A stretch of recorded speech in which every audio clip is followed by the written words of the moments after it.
I'm George Galloway, and I present Kalima Horra on Al Mayadeen television. Here we are in London. I speak my words freely, either in Parliament, on television, here on the streets of London. Kalima Horra means free word. That's what I speak. So Kalima Horra is a two-way conversation. Check it out on Al Mayadeen television.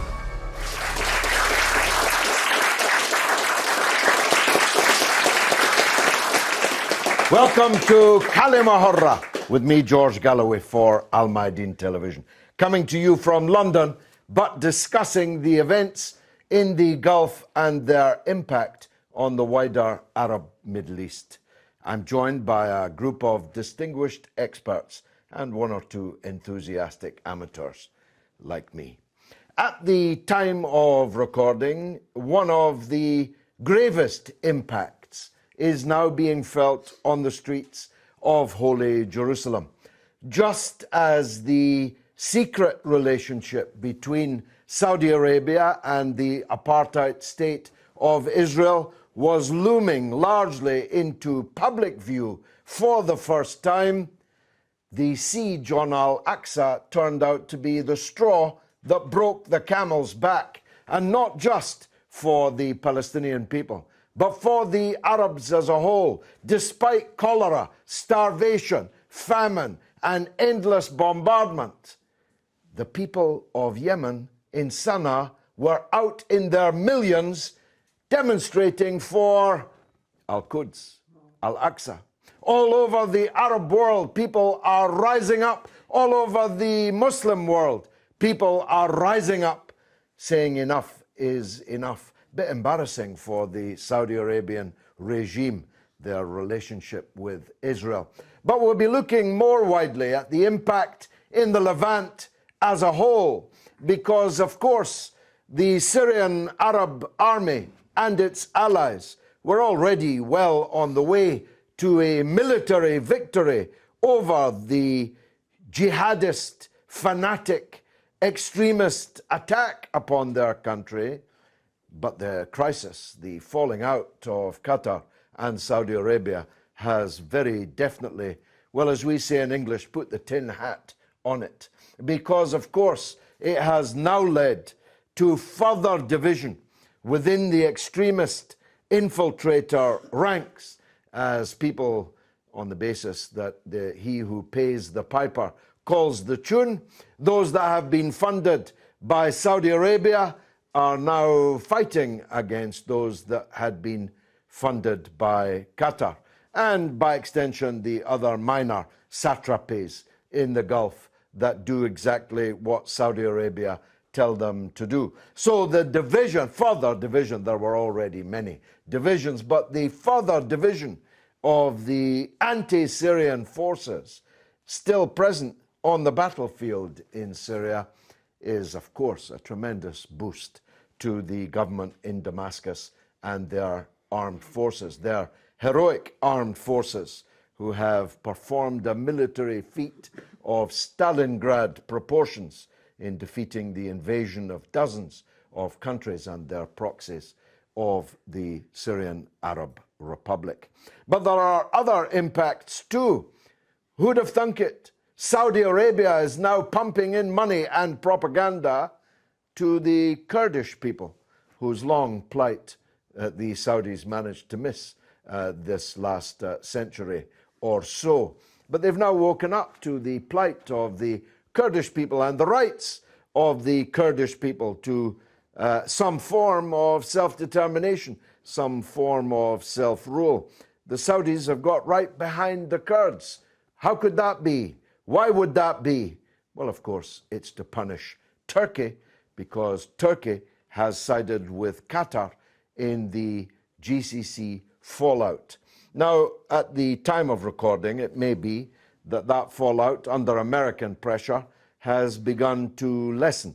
There is every possibility that by the time you see this program, that the worst aspects of the siege on Qatar, launched by its GCC allies, imagine, will have been lifted. But the enmity that will have been left behind, and the enmity which lies behind the division in the first place will certainly not go away. Qatar has, as I predicted here a couple of shows ago, steadfastly refused to capitulate to the demands of Snow White and the Seven Dwarfs, the Saudi king or crown prince and the lesser satrapies lined up behind him. And that's not going to change. So already, actually, Saudi Arabia has suffered a major defeat in its foreign policy, just as it has been defeated in Yemen, just as it has been defeated in Syria, and is being defeated on the cobblestones of the old city of Jerusalem as I speak. Well, that's my free word. That's my Kalima Horra. Let's see if our audience of distinguished experts have a different take, or a similar take, put better than I'm able to do it. Yes, Dr. Marcus, please, welcome back to the show. Thank you very much. My name is Dr. Marcus Papadopoulos, and I'm the editor of Politics First magazine. In regard to Saudi Arabia and Qatar, I think it's good to see these two terrorist-supporting cutthroats going for each other. Both Saudi Arabia and Qatar are up to their heads in Syrian blood. What they have done in Syria since 2011 will never be forgotten, will never be forgiven by the Syrian people. And indeed, the threat, the terrorist, religious extremist threat, which stems from Saudi Arabia and Qatar, is not just a threat to the Middle East or to North Africa, it's a threat to global humanity. Indeed, it's a threat to each and every one of us when we made our way to this studio today. But I think, George, a question we need to ask is this. To what extent is this a real falling out between Saudi Arabia and Qatar? I'm not so sure it actually is. I certainly don't think there will be a war between Saudi Arabia and Qatar. I certainly do expect, probably by the end of this year, for diplomatic relations to be restored between them. What I think is happening is that Saudi Arabia is attempting to try and pass the blame onto Qatar. I think Saudi Arabia is acutely aware that more and more people in the world are aware that they are linked to terrorism. They are actually the leading exporter of terrorism in the world. So I think by trying to blame its partner in crime, Qatar, it's a way of shifting the blame onto the Qataris. It's a way of trying to cause confusion in the minds of people in the West. For example, in Britain, during the recent general election campaign, I was delighted to see Jeremy Corbyn bring up Saudi Arabia in the context of extremism. So a lot of British people are now thinking, when they hear Saudi Arabia, is it connected to terrorism? So I think by the Saudis attempting to say, we don't want to have diplomatic relations with Qatar anymore because they're supporters of terrorism, extremism, some British people think, well, maybe they are on our side. They are fighting against terrorism. So I don't think it's an actual falling out between Saudi Arabia and Qatar. I think a lot of it is being stage managed, and I think it's a way, as I said, of Saudi Arabia trying to blame Qatar for what's happened. I mean, the irony, of course, is that Qatar is a leading exporter of terrorism to the world, but Saudi Arabia is the number one. Yes, I mean, as Dr. Henry Kissinger once said about a conflict between two other countries, it's a pity both can't lose. And that will be the feeling of many people watching this. I'm in no doubt that of the two, Saudi Arabia is by far and away the bigger criminal, both in terms of quantum of crime and the quality of crime. I do think it is a real fallout.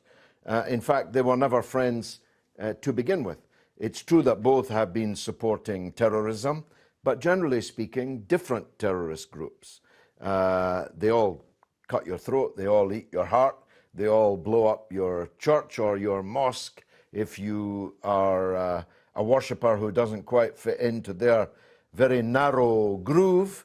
So in that sense, if you're a victim of one gang of terrorists or another, it doesn't make much difference. But it makes a difference to the people who are paying for it, to the patrons of it. They support different factions in Libya, different factions in Syria, and different factions in Yemen. In fact, Qatar seems to be, Al Jazeera seems to have suddenly discovered that there's a major crisis in Yemen over the last few weeks. I'm happy about that. There's more rejoicing in heaven at the one sinner who doth repent than to the fidelity of the 99 who hath no need of repentance. So welcome back, Qatar, to the Yemen cause. So I do think that it's a genuine fallout. Indeed, it's an existential one, because from Saudi Arabia's point of view, Qatar should not actually exist as a separate independent state. It's rather like the feeling of almost all Iraqis that Kuwait should not exist, because it was taken from the Iraqi motherland by the British, and the Saudis feel the same about Qatar, and indeed about other satrapies in the Gulf. So it goes back to year one.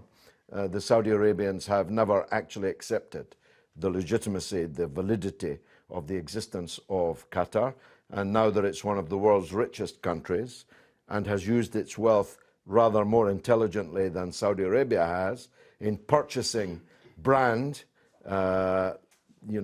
tennis tournaments, motor racing, and of course the ultimate prize of the World Cup.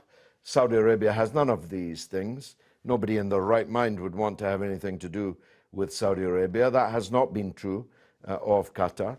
And Qatar has very strategically purchased very important pieces of real estate, whether Paris Saint-Germain, the football team in France, or the Shard and other landmark buildings in London. Qatar's leaders have been rather sharper on their feet than the rather leaden-footed Saudis, which has, of course, only increased the enmity between them. Yes, madam. It's Dr. Hala Diab. I'm author, writer, and filmmaker. Welcome, doctor. I want to talk about actually the Syrian crisis in relation to the Qatari situation. And I want to really go back to your first introduction when you spoke about the rebels fighters, so-called rebel fighters in Syria. We all know that that crisis now in Gulf will affect the situation in Syria in a way that it will not really weaken the rebels group, because the rebels have no loyalty, not to Saudis, not to the Qatari, not to anyone. The loyalty is to who fund them, to their own interest. But there will be more kind of tension between these factions, which are supported by different allies and countries, and that might bring into the center of the Syrian crisis countries like Russia, Iran, and Turkey to be more involved in the Syrian crisis. I mean, from the political point of view, for sure, the opposition, who have been actually funded by some countries in the Gulf, they will not have any political stance according towards the crisis, because at the end of the day, they just sell their they don't have morals actually or values. They sell them accordingly to who pays more. But I think we have to look more on whether the crisis will help Syrian conflict to a little bit come into resolution. And I think that might happen, because the pressure from the Gulf states at the moment is not as big as it was, because they are busy with their own problems. I think that's correct. Perhaps a more pertinent impact will be on the Kurdish-Turkey question. If Saudi Arabia is seriously going to make a big effort to help Kurdish secessionism in the north of Syria, this is going to make Turkey very angry indeed. And they've said that they are going to do so. There are early signs that they are going to do so. Of course, as in the conflict with Qatar, Saudi Arabia ultimately will accept its orders from Washington. Although one of the problems is, what are the orders from Washington? Who is giving them? You get different orders from Tillerson than you get from President Trump if he's still the president at the time of recording. I want to go back to the visit of Trump to the region, which really caused a little bit of question marks about what happened after that visit. Trump's priority is to get rid of ISIS and, you know, the terrorist group. Really? That's what he said in his propaganda, and that's what actually will That was win lost him. in translation for me. It's actually the key for his credibility in the United States. So he wants to show the Americans that he's fighting terrorism. And through kind of creating kind of tension between the Gulf states, he will alienate them a little bit, let them be busy with their own problem, and then he will focus more on involving the Americans in the Syrian crisis, whether it's on political level or on military level. No, I think that the early signs are that President Trump, if he's still the president, is withdrawing from Syria. The recent presidential order to cease arms and other shipments to so-called moderate rebels in Syria seems to be a return by Trump to his pre-election rhetoric, which we were all quite hopeful about. But I think you're making a mistake if you're looking for any consistency at all in Donald Trump's policy. I have come to the conclusion that Trump himself doesn't know what he's going to do tomorrow or in the next hour. And we have to wait his rather bizarre Twitter feed before we know exactly what he's going to do. Certainly there's more than one foreign policy in the US. There may be three. There may be a State Department policy, a presidential policy, and a Pentagon policy. It wouldn't be the first time that that had happened, but it would be the first time that the State Department and the Pentagon were more powerful than the White House. Yes, sir. Go ahead. Ali Al-Faiz, political activist from Bahrain. I think there is a dilemma here. United States in particular discovered their tools has been defeated in Iraq, Syria, and almost in Yemen.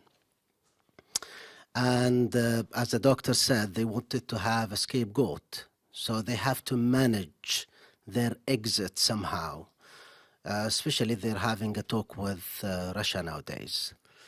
Now, on a level of values and promoting democracy and human rights, they have failed miserably, because the one who sent rebels from all around the world to Syria to fight the dictatorship, what they call dictatorship, are the one who does not have an election in their countries.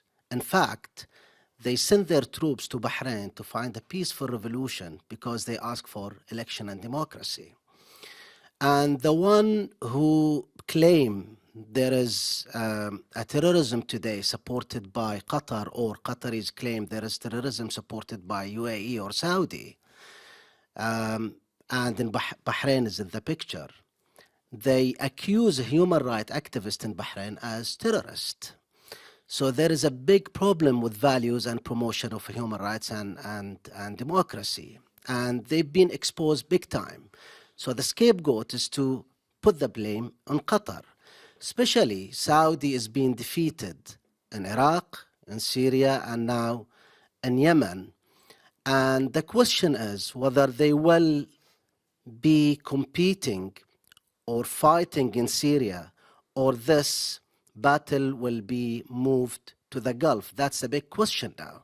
Because in the first 3 days, we heard information that Saudi wanted to invade Qatar and change the political system there. Now, for some reason, probably one of them is Turkey moving to Qatar, they stopped. Now, are they going to have this fight inside Qatar and inside Riyadh? You know, this question will be answered in the coming weeks and months. Well, it's a big question, of course, one that's pregnant with many ramifications. It's my view that the United States will continue to dictate the policy of all three of these satrapies. The Saudi Crown Prince will do what the US tells him, Qatar will do what the US tells them, and the UAE will do what the US tells them. The problem is, having marched like the grand old Duke of York in the English nursery rhyme, having marched 10,000 men to the top of the hill, it's very difficult for the Saudis to march them all down again and retain any kind of self-respect, any kind of respect in the region. So in that sense, in my view, Qatar has already won this standoff, because Saudi made a démarche with a very short deadline. You must do the following things, and Qatar did none of them. And now the pressure on Qatar is becoming less. So I see the Saudi regime as having been weakened more by this, which may embolden the enemies of the current power in Riyadh, including inside their own family. We both know that the transfer of power was not an uncontested one. Neither has it been accepted by all in the royal family. And it has put in a position of power a 30-year-old man with a track record now of monumental failure throughout the region, which is not a good look when it comes to an internal power struggle. But there'll be much more of this after the break.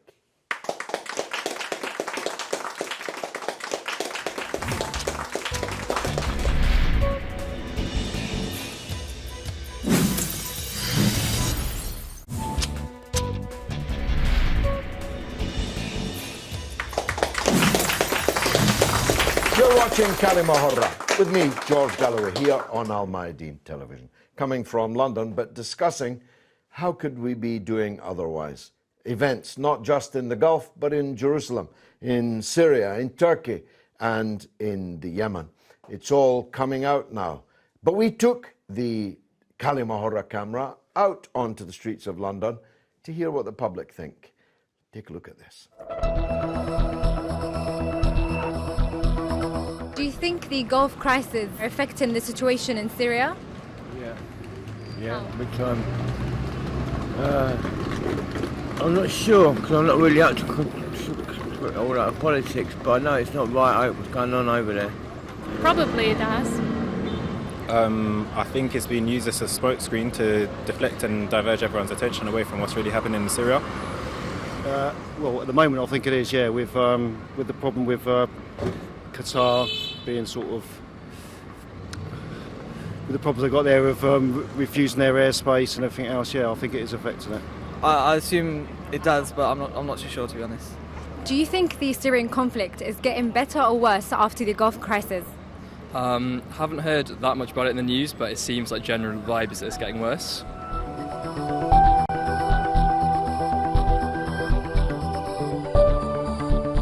Do you think the Gulf crisis is indirectly helping Assad to stay in power? Yeah, it is helping him stay in power, but Allahu A'lam.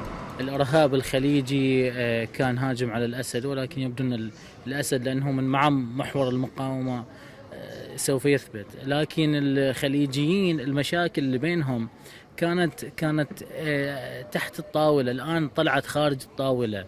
يعني نشوف المشاكل بين السعودية والإمارات وقطر والبحرين، يعني نشوفها فجور وفسوق في المشاكل.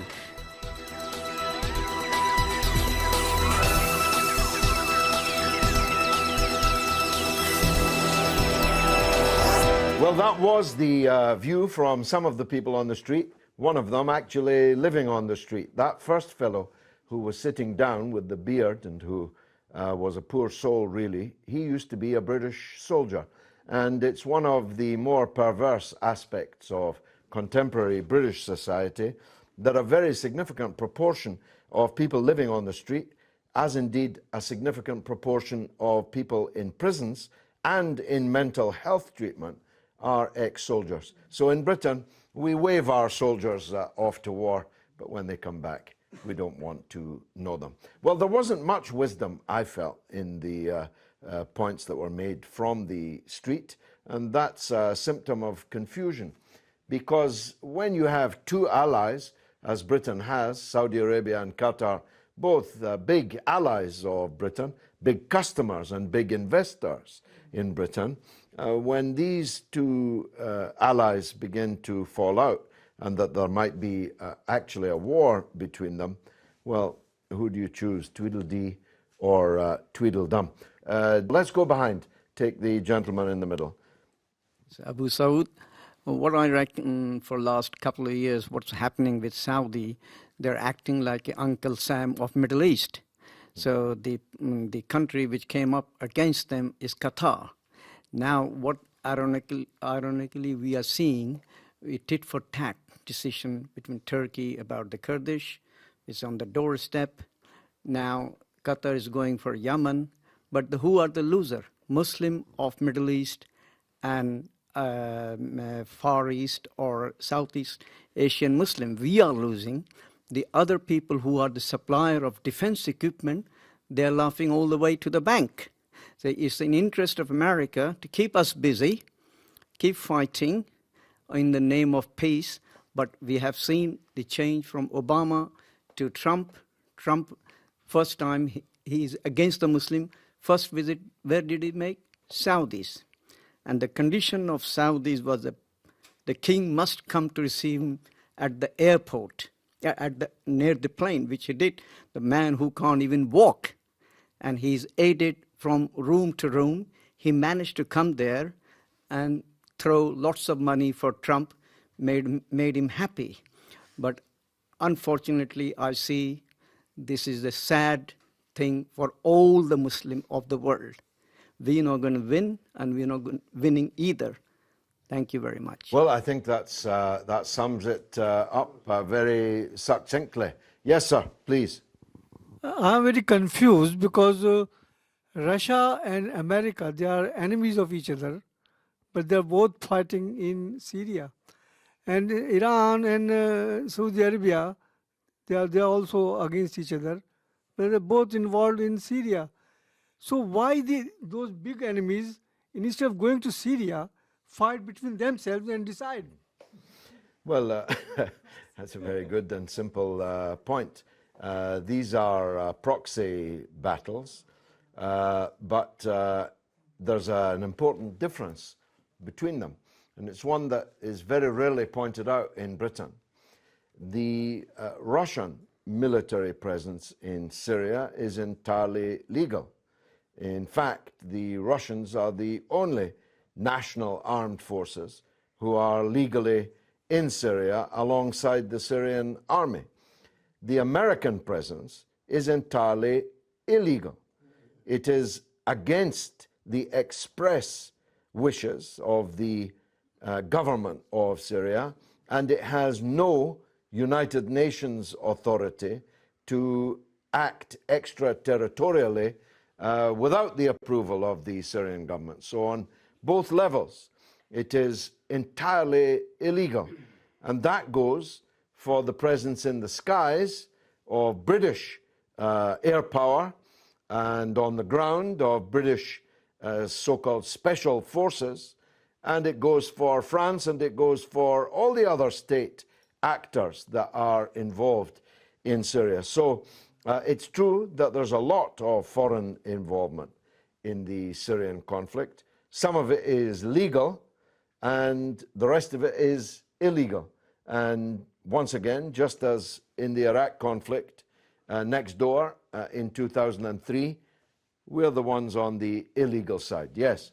Yes, but the point is that only yesterday they were very happy that the IS has been defeated, and all they were showing the pictures. Well, they're happy it's defeated in Mosul. Yeah, Mosul. They're not so happy that it's defeated in Syria. But at the expense of the whole city has been demolished. Not quite the whole city, but a very substantial. You only see the ruins on the pictures. And tens of thousands of civilian deaths. But that was a heroic liberation. The liberation of Aleppo was a war crime, even though the battle was against exactly the same people, and the methodology of that battle was identical. But it's another example. But in both cases, the Muslims have suffered. Well, this is what I was going to come back to, and this is the point that your neighbour also made. I didn't say it because I'm tired of saying it, and because, in a way, ennui precluded it. But as you've raised it, it is a pitiful sight. All these Arabs murdering each other on an industrial scale. All this treasure given to people who have exploited and occupied the Arabs for centuries in order to buy their favor here and there. Meanwhile, the unarmed and defenseless Palestinians are rising up in defense of the third holiest Muslim place in the world, the Al-Aqsa Mosque and the compound. And nothing could more sharply, vividly illustrate how pitiful has the Arab world's leadership become. Because in any sane world, all the Arabs would be united in defense of Jerusalem. And the Palestinians defending it would not be left alone to do so. But they are left alone, and not just for the reason I've stated. Because, in fact, it's not just that the Arab rulers are not supporting the Palestinians. It is that most of the Arab rulers are actually supporting the Israeli occupiers. And this is a new thing. In the past, the Arab rulers, with very few exceptions, most of them now dead, were at least paying lip service to some of the demands of the Palestinians and couldn't have any relations with Israel at all. It was, if not an article of faith, it was an insurance policy. They knew that if they were caught out openly collaborating with the Israeli occupation, this could be curtains for them. But now all concealment, all efforts at concealment have been abandoned. And they openly, I mean, they are belly dancing in the shopping malls of occupied Palestine. They are belly dancing for the edification of the occupiers of the Al-Aqsa Mosque. And this is new. And until now, they have gotten away with it, but maybe not forever. Yes, you, sir? I think you touched the point here. The whole tragedy we see in the Middle East is for two reasons, oil and Israel. And the attack on Bashar al-Assad, I do recognize the rights of Syrian people for self-determination, democracy, election, human rights, and so on. But the whole thing is they attack him for first reason is because he is resisting and fighting Israel. And probably the second reason could be the first is the gas thing, which is going to move from Qatar all the way to Europe. Now, the sad part of it is these undemocratic systems have been using our wealth, our blood, to fuel such war for so long in favor of Israel, which we're supposed to fight. And unfortunately, probably majority of the Arabs, in fact Muslims, have accepted the ideas for some time that there is a Shia-Sunni war, or there is sometime democracy promotion. We're fighting for democracy. I think at this point of time, because we're seeing the battle moving now from Syria to the Gulf, people must realize that these are tools to make Israel exist more and take our wealth outside of our region. And I hope by that time we have some oils and some blood in our body. Let's go to the back. Yes, the gentleman at the back. Thank you, George. Distinguished-looking gentleman. Go Thank ahead. you very much. George, it's just to follow up something you said earlier on in your introduction, and something perhaps you didn't mention but is relevant, is that the fact that the Qatar doesn't have a US ambassador at the moment.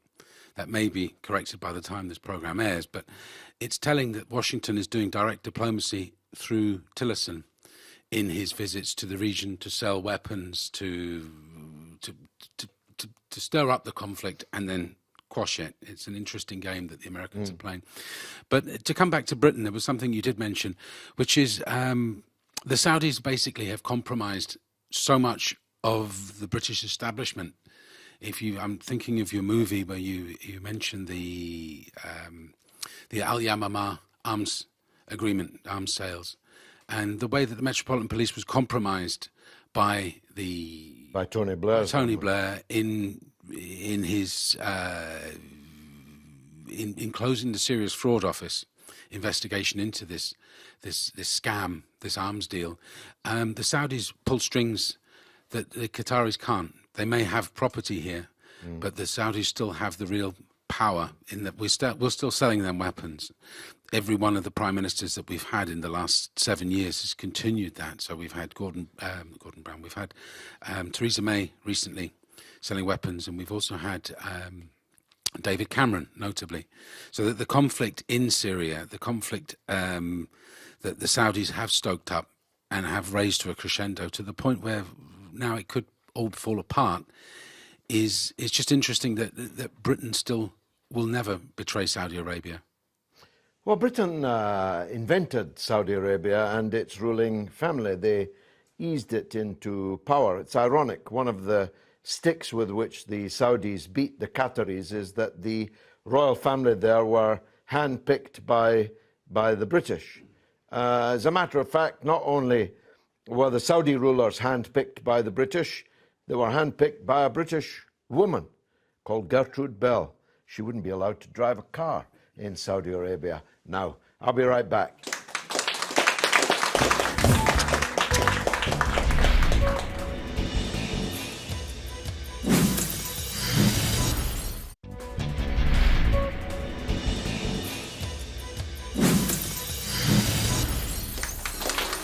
You're watching Kalima Horra with me, George Galloway, here in London for Al Mayadeen Television, talking about the crisis in the Gulf and the impact of that crisis on other parts of the Arab Middle East. We took the Al Mayadeen camera out onto the streets of London. Here's what the people thought.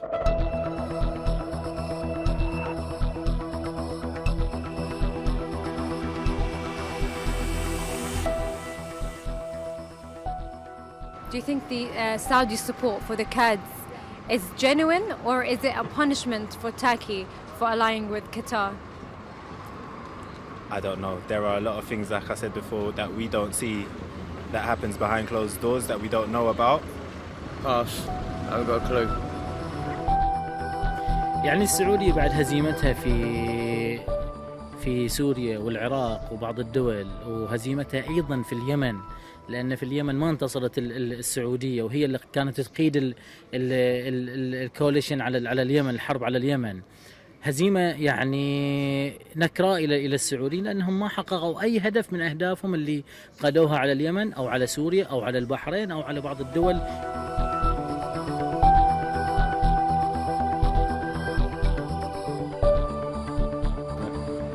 And do you think Saudi's support for the Kurdish people, the Kurdish rebels in Syria, is a punishment for Turkey? I don't really know. I mean, I'm not that in tune with that side of the politics of it, but I mean, if it is, then it's not where we should be treating everyone the same. But I'm not informed enough to tell you about this. Do you think Saudi's support for the Kurds in Syria is a punishment for Turkey for allying with Qatar? To be honest, I don't know too much about the situation. I think it would be more useful for everyone to be more well informed about it, then they can form better opinions.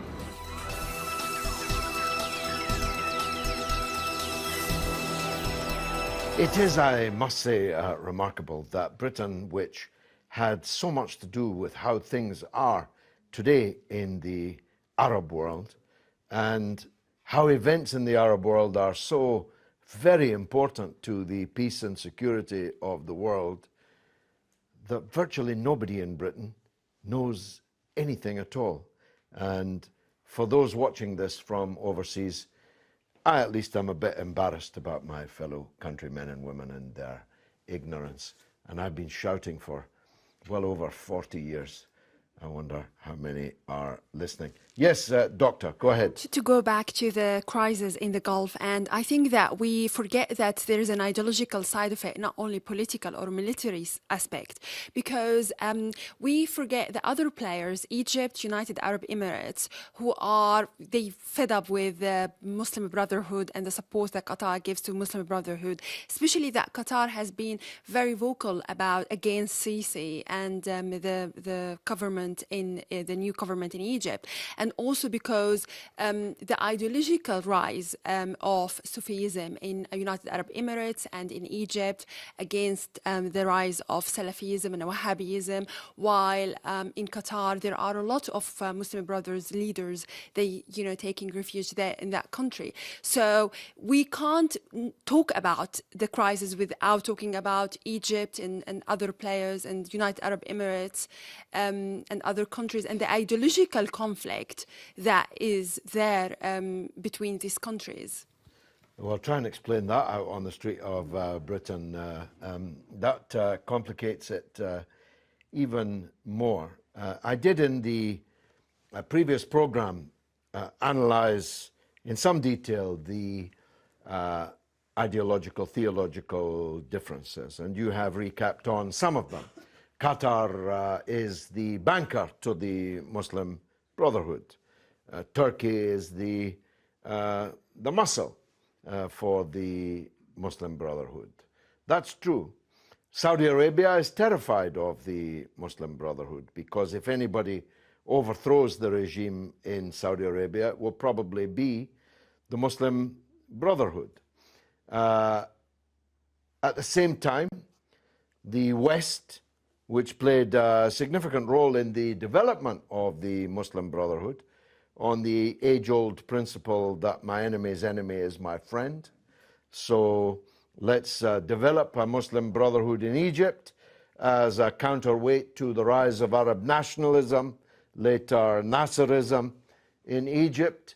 Let's develop an Islamist trend in the Palestinian national movement, which became Hamas, to cause problems for the nationalist leadership of President Arafat.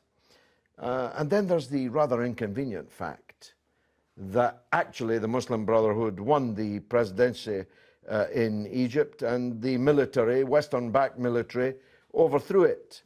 And the actual president of Egypt is in prison, and a man in a uniform goes around claiming that he was somehow fairly elected as the president. So there are some of us, not you, but there are some of us who are against the Muslim Brotherhood and against military dictatorship too.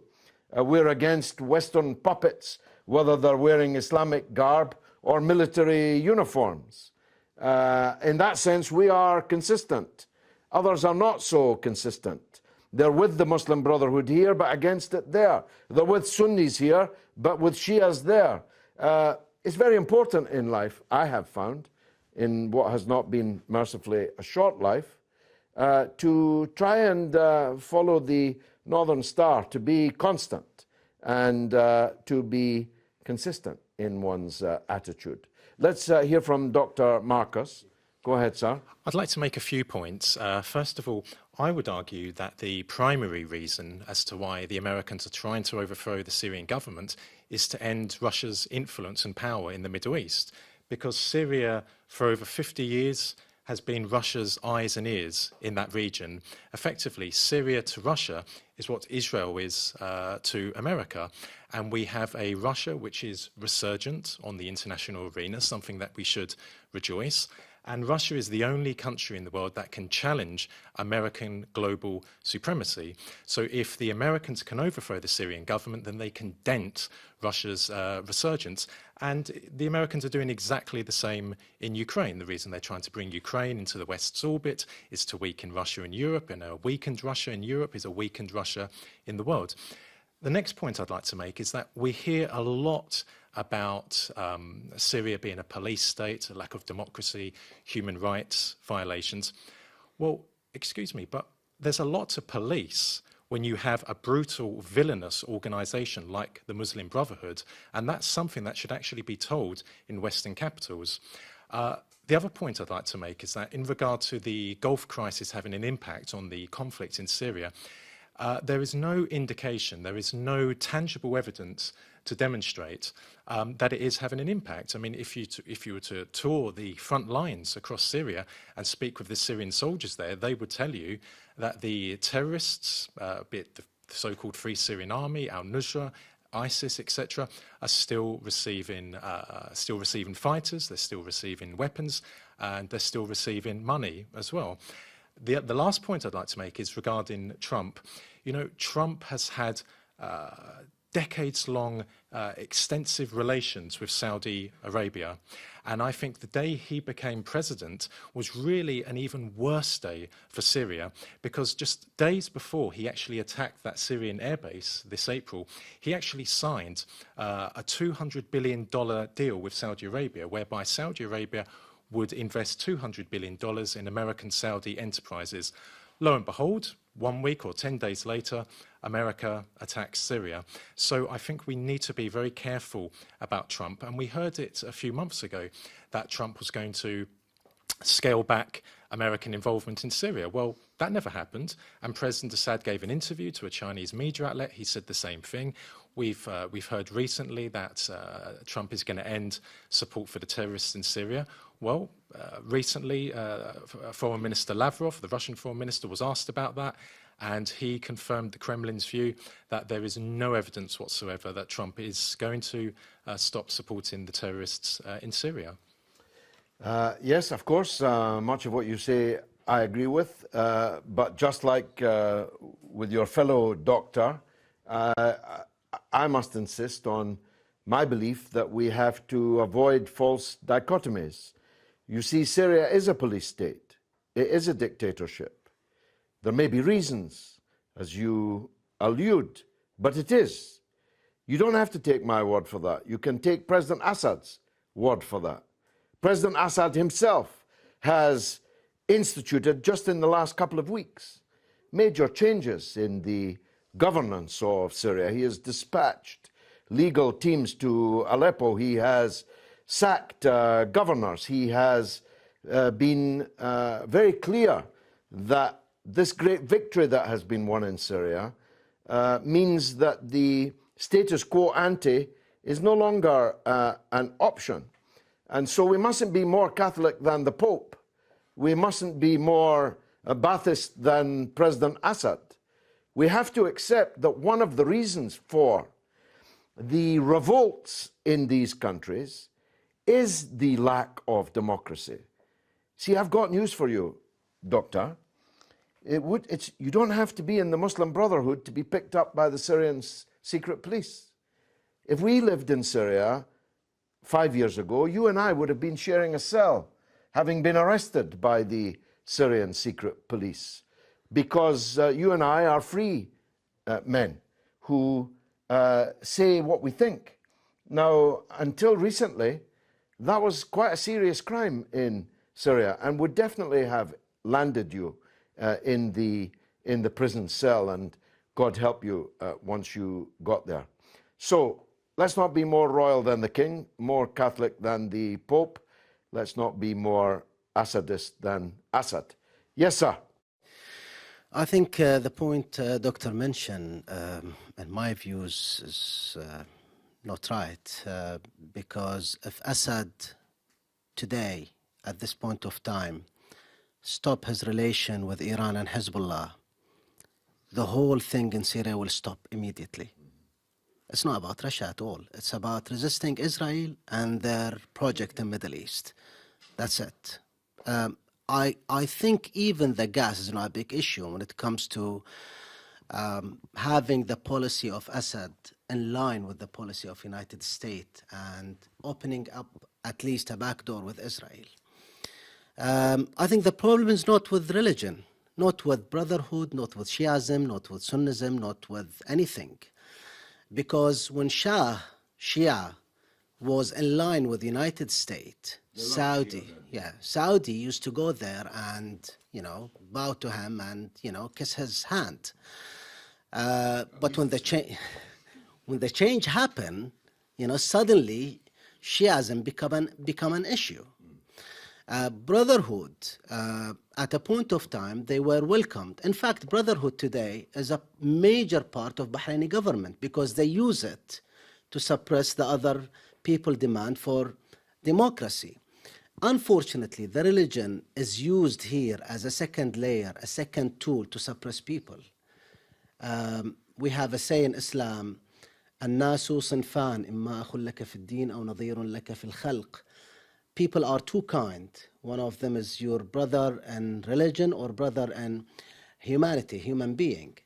But these people does not understand that at all. They do understand politics and how they become more influential and they can, take step and be more loyal to the United States. Unfortunately, that's the situation. And Brotherhood is not worse than Wahhabism. Wahhabism is the much more worse. The ideology which support ISIS, Daesh, and Al-Nusra and others, mainly is Wahhabism. All the terrorist attack we see in London, France, Germany, all over is Wahhabi-backed ideology. And you know who created that? United Kingdom. Well, it didn't create it, of course, but it did its best to bring it to power. It designed Saudi Arabia around it. I don't think it's either or. Look, I think that Syria became the bête noire, the main enemy in the Middle East of the West, not for any of the bad things about Syria, not because it's one family rule, not because it's one party rule, not because there have been no human rights or real democratic liberties there, because that's true of everywhere in the Middle East. They hate Syria for the good things about Syria, not the bad things. They hate Syria because it refuses to accept Israeli occupation of its land. It refuses to abandon the Palestinian cause. It gave Hamas, the Muslim Brotherhood, an honored place at their table, which Hamas ate from for decades, when no other Arab country would go near it. They hate Syria because of its relationship to the Lebanese resistance, the heroes of the Lebanese resistance. They hate it because of its refusal to break relations with Iran. And they hate it because it has close relations with Russia, which they fear. So all of these reasons are reasons to support Syria, which is why I have done so. But that doesn't require me to pretend that there are no bad things about the Syrian regime. And President Assad isn't pretending that either. We'll be right back with the last segment of this Kalima Horra after this.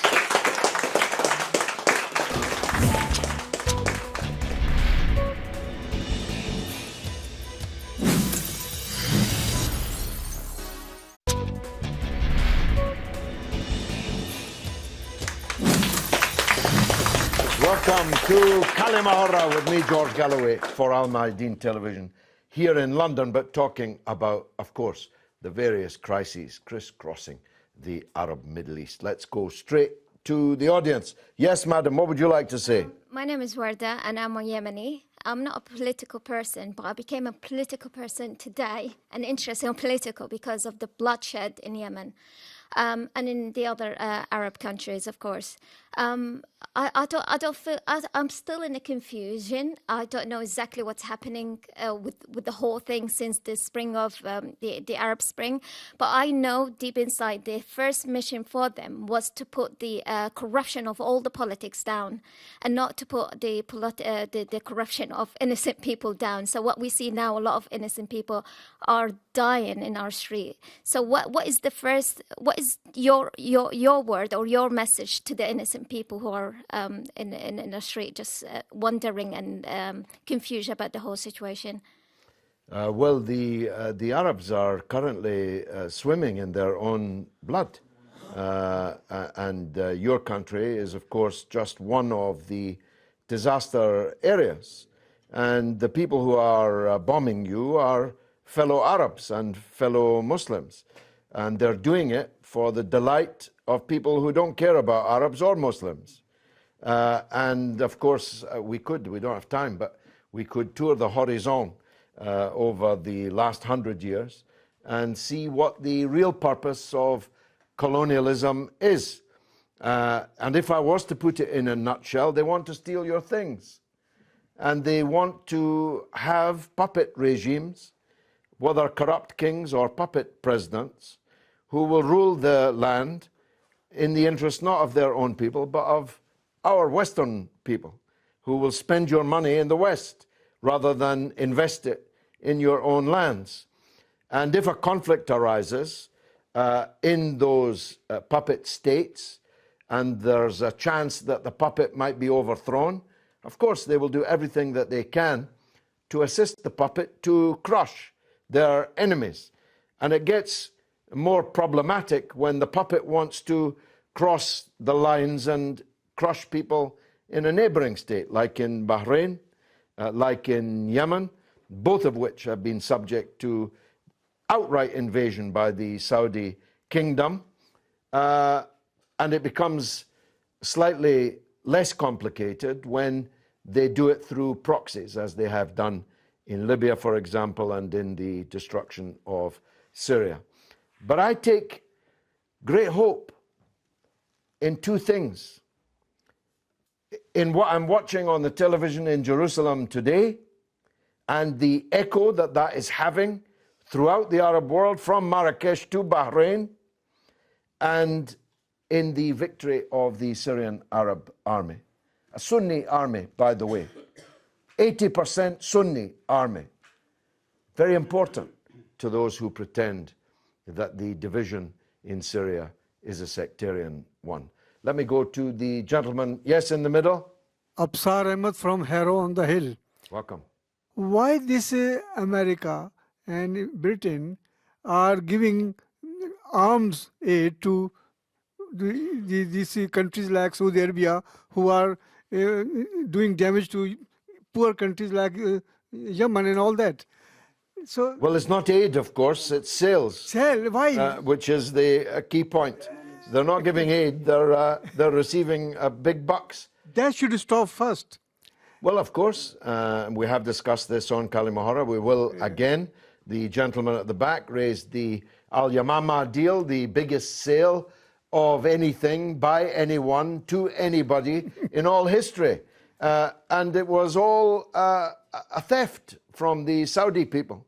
It represents grand larceny, the biggest heist in history, whereby tens of billions of the Saudi people's money was effectively recycled in kickbacks back to the princes who negotiated the deal. So brazen that the British police were about to charge executives of the arms company and Saudi criminals when Tony Blair came in and closed the entire operation. This gentleman back here. Taking the leaf from my next door neighbor, say, we know in Iraq war, Hans Blix, what did he say?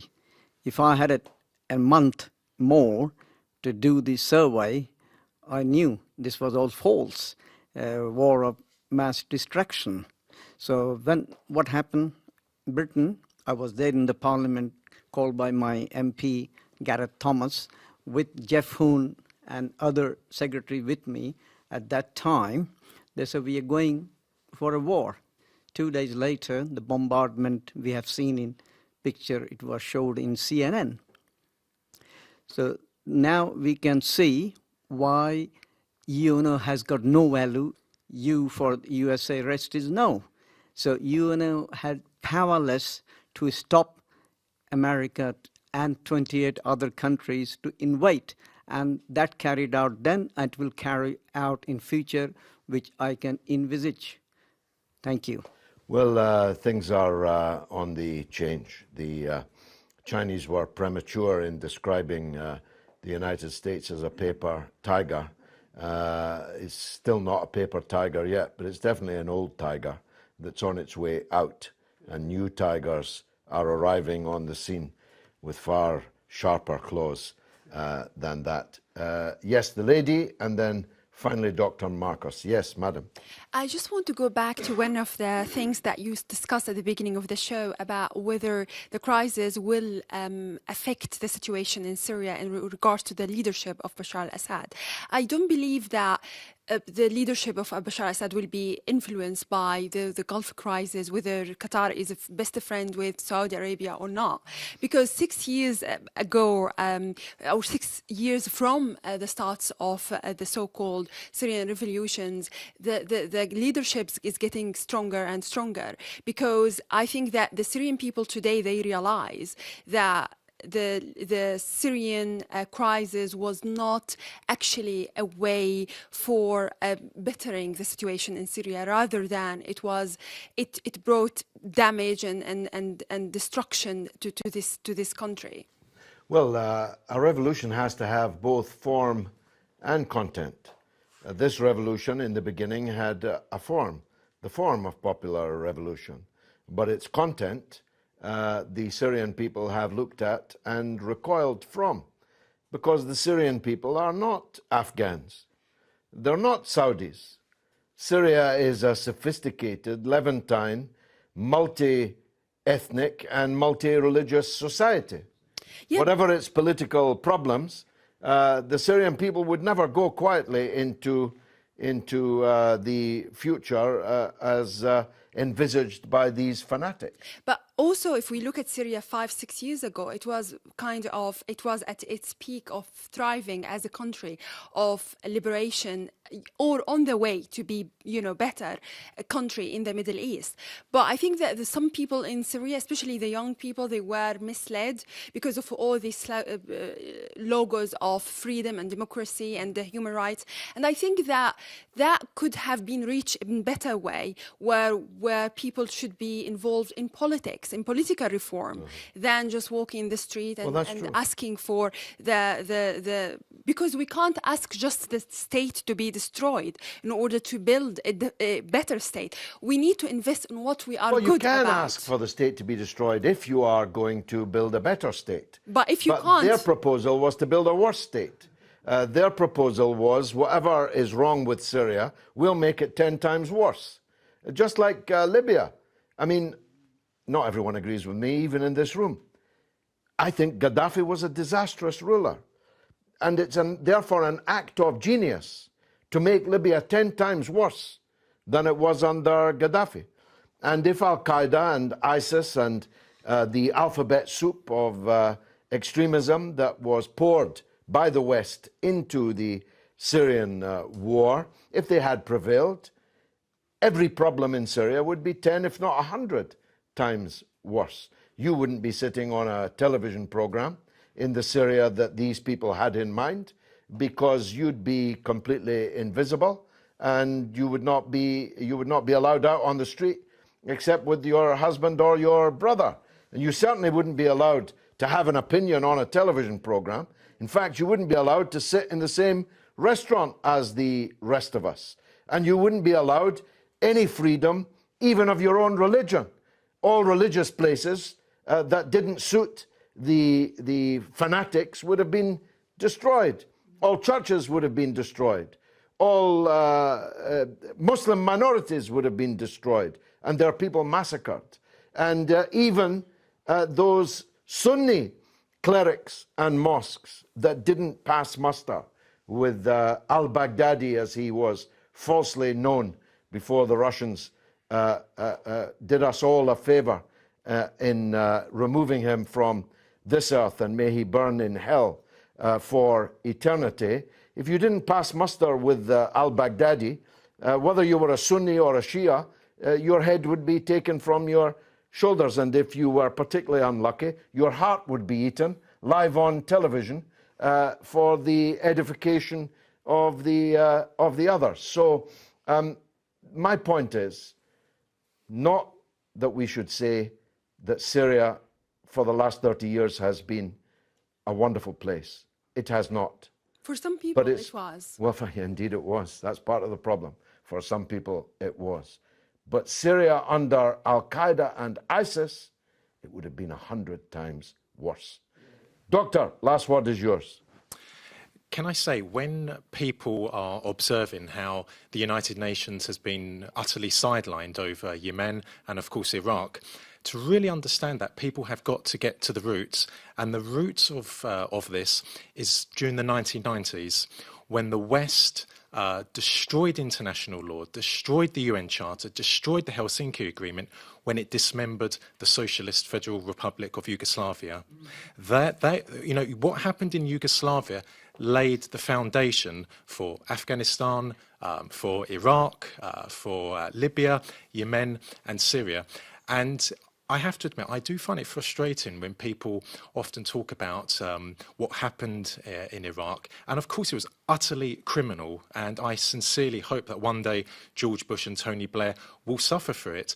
But the roots of that was in the former Yugoslavia, when the West recognized the independence of Slovenia, Croatia, Bosnia, destroyed Tito's Yugoslavia, and then a few years later tore Kosovo away from Serbia. So if you want to understand the roots of how the United Nations has been sidelined by the Americans and the British over Iraq, over Yemen, you must go back to the 1990s and study what happened to Yugoslavia.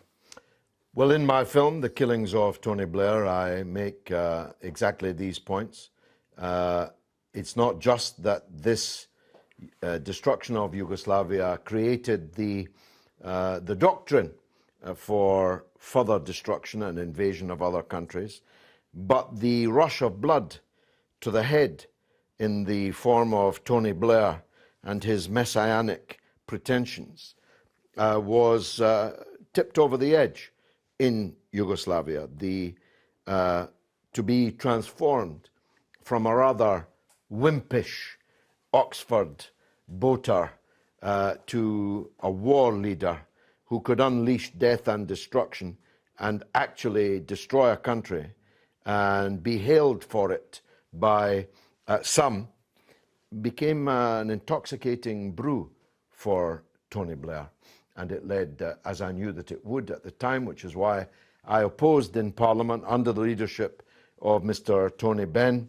I opposed the Yugoslav war with all of my breath because I knew that having destroyed Yugoslavia, they would go on to destroy more, much more.